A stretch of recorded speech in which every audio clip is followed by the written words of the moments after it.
Assalamualaikum warahmatullahi wabarakatuh. Perkenalkan, saya Sodik Rifanda dengan NIM 2523232 ingin menjelaskan tentang manajemen jaringan nirkabel. Materi yang pertama adalah konsep dasar dan arsitektur Basic Service Set atau BSS. Pertama, definisi Basic Service Set atau BSS. Pertama, sebagai pondasi jaringan nirkabel, Basic Server Set atau BSS merupakan komponen arsitektural paling mendasar dalam pembentukan jaringan nirkabel berbasis standar IEEE 802.11. Dalam pengertian praktis, BSS mendefinisikan sekelompok stasiun nirkabel seperti laptop, smartphone, atau sensor pintar yang saling terhubung dan berkomunikasi satu sama lain dalam wilayah jangkauan udara yang ditentukan. Sistem ini berfungsi mengisolasi dan mengatur paket data yang mengalir di udara bebas tanpa pembatasan logis berupa arsitektur BSS. Perangkat nirkabel di area sekitar akan mengalami tumpang tindih sinyal yang ekstrim sehingga data yang dikirim tidak akan pernah sampai ke tujuan karena tabrakan frekuensi. Yang kedua, sebagai identifikasi melalui BSS ID. Setiap jaringan BSS memiliki tanda pengenal fisik yang unik yang disebut sebagai BSS ID atau Basic Service Set Identifier. Secara teknis, BSID ini mengadopsi alamat MAC atau Media Access Control fisik dari antarmuka radio milik access point yang melayani sel nirkabel tersebut, memastikan tidak ada duplikasi di identitas di seluruh dunia. Ketika perangkat klien memindai sinyal udara, sistem operasi perangkat akan merekam BSS ID ini untuk mengunci koneksi fisik. Identitas inilah yang menjamin bahwa paket data yang Anda kirimkan tidak akan salah masuk ke jaringan tetangga, meskipun kedua jaringan nirkabel tersebut menggunakan nama SSID yang sama. Dan yang kedua, sebagai infrastruktur BSS atau mode terpusat. Pertama, topologi berbasis access point. Dalam mode infrastruktur BSS, seluruh komunikasi antar perangkat klien nirkabel wajib dikendalikan secara terpusat oleh perangkat penengah yang disebut access point. Perangkat klien tidak diperkenakan untuk bertukar data secara langsung satu sama lain, melainkan harus mengirim data tersebut ke access point terlebih dahulu, kemudian diteruskan. Model ini memberikan keuntungan besar dalam hal manajemen lalu lintas data karena dikontrol oleh satu gerbang. Masalah pembagian kapasitas bandwidth, prioritas paket data atau quality of service, dan pemfilteran keamanan dapat dikelola secara efisien tanpa membebani daya baterai dari perangkat klien nirkabel. Yang kedua, gerbang ke jaringan kabel. Fungsi vital lain dari mode infrastruktur BSS adalah kemampuan untuk menjembatani medium nirkabel udara dengan medium kabel fisik atau Ethernet melalui antarmuka kabel yang dipasang di belakang access point.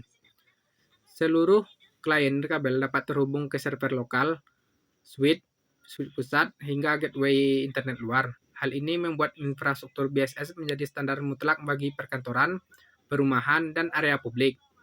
Sistem ini mempermudah integrasi infrastruktur jaringan komputer lama yang masih berbasis kabel dengan tuntunan mobilitas tinggi dari perangkat pintar modern. Dan yang ketiga, independen BSS atau mode ad hoc. Pertama, komunikasi peer-to-peer. Independent Basic Server Set atau IBSS atau yang lazim dikenal dengan istilah jaringan ad hoc merupakan jenis jaringan nirkabel yang berjalan tanpa kehadiran access point. Perangkat nirkabel di dalam cangkupan sel ini bertindak secara mandiri dan langsung bertukar paket data secara peer-to-peer menggunakan adaptor nirkabel mereka sendiri. Karena tidak adanya kontroler pusat, sinkronisasi waktu dan pengirim sinyal suar atau beacon dilakukan secara bergantian oleh perangkat yang aktif di dalam jaringan. Pendekatan ini membuat IBSS sangat mudah dan cepat untuk diaktifkan di mana saja tanpa memerlukan persiapan infrastruktur perangkat keras tambahan. Yang kedua, keterbatasan skalabilitas. Meskipun praktis, mode IBSS memiliki kelemahan kritis dalam hal skalabilitas jaringan. Ketika jumlah perangkat yang terhubung bertambah banyak, kemungkinan terjadinya intervensi udara dan tabrakan paket data meningkat secara eksponensial karena tidak ada regulator pusat yang mengatur antrian pengiriman. Selain itu, jaringan ad hoc secara default tidak menyediakan akses langsung ke jaringan luar atau internet. Mode ini umumnya hanya digunakan untuk skenario darurat jangka pendek, seperti transfer dokumen cepat antar laptop di ruang rapat terpencil atau sinkronisasi data antar perangkat di area bencana. Dan yang keempat, Extended Service Set atau ISS. Yang pertama, skalabilitas tanpa batas. Extended Service Set atau ESS terbentuk ketika dua atau lebih infrastruktur BSS dihubungkan bersama melalui medium transmisi kabel yang disebut dengan Distribution System atau DS. Dengan menggabungkan beberapa akses point ke dalam satu kesatuan logis, acara cakupan jaringan nirkabel dapat diperluas hingga menjangkau seluruh area gedung bertingkat. Meskipun secara fisik terdiri dari banyak perangkat akses point dengan BSSID-nya masing-masing, ISS dikonfigurasikan menggunakan satu nama jaringan logis yang sama, ISSID atau SSID. Hal ini membuat pengguna di lapangan hanya melihat satu nama Wi-Fi tunggal saat memindai jaringan perangkat mereka. Yang kedua, fitur roaming yang mulus. Keunggulan utama arsitektur ISS adalah dukungan terhadap mobilitas pengguna melalui fitur roaming. Pengguna dapat berjalan dari lantai satu ke lantai lainnya tanpa khawatir koneksi internet terputus, karena sistem operasi klien akan melakukan transisi perpindahan asosiasi dari satu akses point ke akses point terdekat secara instan. Perpindahan ini diatur secara cerdas berdasarkan kekuatan sinyal RSI. Saat sinyal dari BSSID lama mulai melemah di bawah ambang batas tertentu, perangkat klien akan segera melakukan handshake dengan BSID baru yang memiliki sinyal lebih kuat tanpa perlu meminta input password ulang dari penggunanya. Dan materi yang kedua adalah paduan praktis konfigurasi akses point. Langkah pertama, persiapan fisik dan koneksi. Sambungkan daya dan kabel. Langkah awal yang krusial sebelum memulai konfigurasi adalah memastikan akses point mendapat pasokan daya yang stabil melalui adaptor bawaan. Hubungkan kabel Ethernet atau kabel LAN dari port LAN komputer Anda menuju port LAN yang tersedia pada body access point. Sangat tidak direkomendasikan melakukan konfigurasi awal menggunakan koneksi nirkabel bawaan. Gangguan sinyal atau kegagalan penerapan SSID baru di tengah jalan dapat memutuskan sesi konfigurasi dan menyebabkan kegagalan sistem penulisan data pada memori internal access point. Penyelarasan alamat IP. Setelah perangkat fisik terhubung, ubah pengaturan IP address pada kartu jaringan atau Ethernet card komputer Anda menjadi statis. Pastikan IP komputer Anda berada dalam satu segmen jaringan yang sama dengan IP bawaan pabrik access point. Misal, IP access point 192.168.0.1, maka IP PC diatur ke 192.168.0.2. Penyelarasan IP ini sangat penting agar komputer dapat berkomunikasi langsung dengan chip manajemen access point. Jika IP komputer dibiarkan default atau DHCP, komputer tidak akan mendapatkan IP otomatis karena server DHCP pada access point baru umumnya belum diaktifkan atau tidak dicocokkan. Langkah kedua, akses dashboard admin.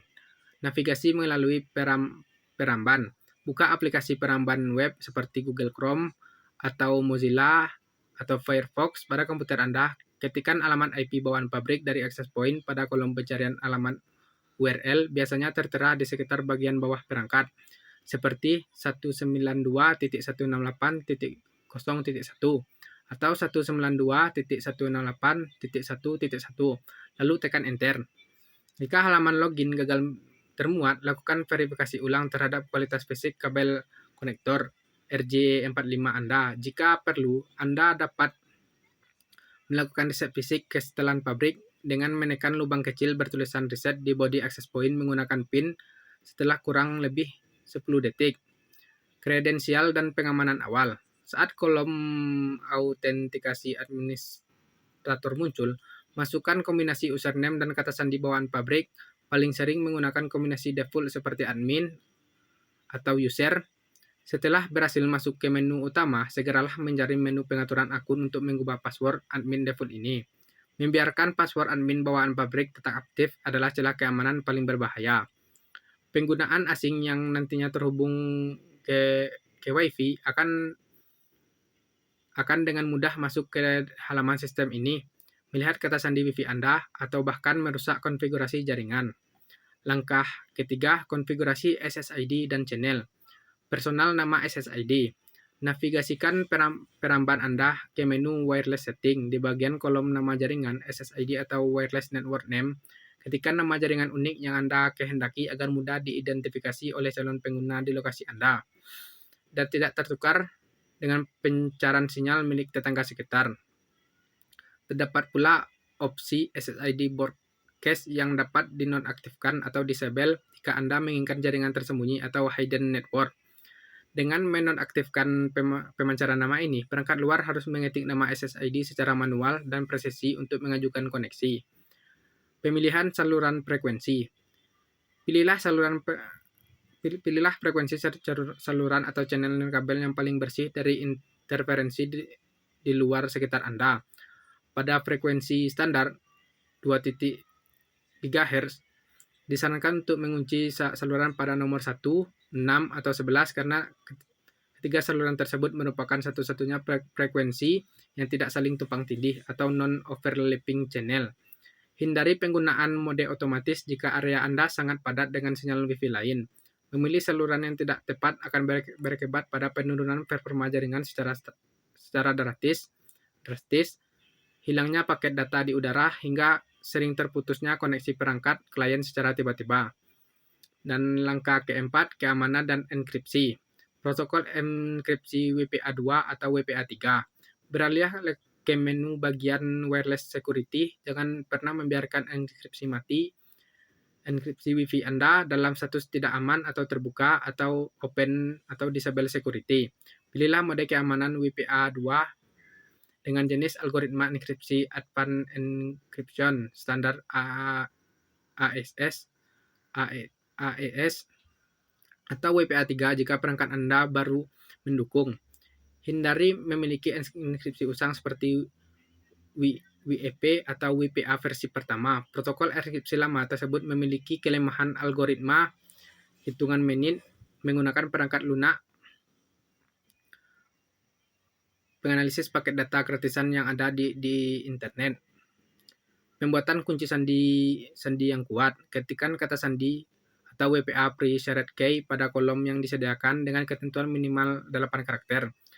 Pastikan kata sandi tersebut merupakan kombinasi acak antara huruf kapital, huruf kecil, angka numerik, dan simbol unik guna menyulitkan teknik peretasan berbasis kamus atau dictionary attack. Hindari menggunakan kata sandi umum yang mudah ditebak seperti nomor telepon, tanggal lahir, nama instansi, atau kata-kata umum seperti 1, 2, 3, 4, 5, 6, 7, 8. Tingkat kerumitan kata sandi ini adalah benteng pertahanan utama dalam melindungi data sensitif di dalam jaringan lokal Anda. Langkah kelima, IP LAN dan status DHCP. Alokasikan IP status unik. Masuklah ke bagian menu network atau LAN. Di sini Anda harus mengubah IP address bawaan pabrik milik access point agar berada dalam satu subnet yang sama dengan skema alamat IP router pusat Anda. Namun, pastikan alamat IP tersebut belum digunakan oleh perangkat lain di jaringan. Misalnya, jika IP router pusat Anda adalah 192.168.1.1, Anda dapat mengalokasikan IP 192.168.1.254 untuk akses point ini. Pengaturan IP statis yang terencana ini sangat mempermudah pemeliharaan jaringan dan akses kembali ke halaman konfigurasi di kemudian hari. Penonaktifan DHCP server. Langkah paling krusial ketika mengonfigurasikan perangkat murni sebagai access point adalah menonaktifkan fitur DHCP server. Pilih opsi disable. Tugas untuk membagikan alamat IP kepada perangkat klien harus diserahkan sepenuhnya kepada router pusat sebagai otak jaringan. Jika DHCP server pada access point dibiarkan aktif, akan terjadinya kondisi tumpang tindih pembagian IP atau double DHCP. Konflik ini menyebabkan perangkat klien mendapatkan alamat IP yang tidak valid, sehingga perangkat tersebut tidak akan pernah terhubung ke gerbang internet. Dan langkah keenam, penyimpanan dan reboot. Validasi setelan dan simpan. Sebelum melakukan proses pembuatan ulang, lakukan peninjauan menyeluruh terhadap ringkasan konfigurasi yang Anda buat pada halaman status. Pastikan nama SSID, parameter keamanan, skema pengalamatan IP LAN, serta status nonaktif DHCP server sudah sesuai dengan perencanaan awal. Klik tombol Save atau Apply untuk menuliskan konfigurasi baru ini ke dalam chip memori flash internet atau NFRAM milik access point. Kegagalan mengklik tombol simpan pada halaman spesifik akan menyebabkan seluruh perubahan terhapus begitu perangkat kehilangan pasokan daya. Siklus booting dan verifikasi. Navigasikan peramban ke menu System Tools, lalu pilih opsi Reboot. Proses membuat ulang fisik ini biasanya memakan waktu berkisar antara 1 hingga 2 menit.